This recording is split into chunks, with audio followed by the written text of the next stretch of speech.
Hello everyone, welcome to my channel. Today in this video I'm going to show you step by step how to download video from Facebook.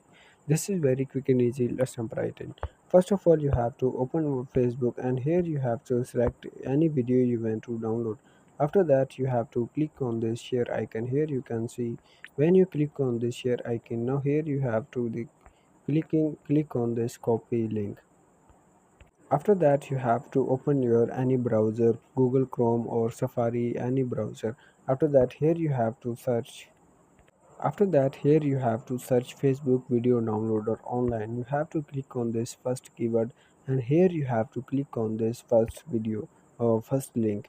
Now here you have to click on this first link and here you have, after that here you have to click on this download button. Now here you have to wait few seconds.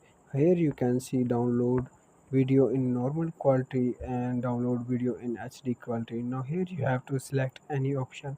For example, I select this download video in normal quality.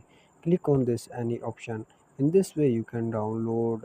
Now here you can see the video is downloading. In this way you can download any Facebook video in few seconds. Thanks for watching this video. Please subscribe my channel. See you in the next video.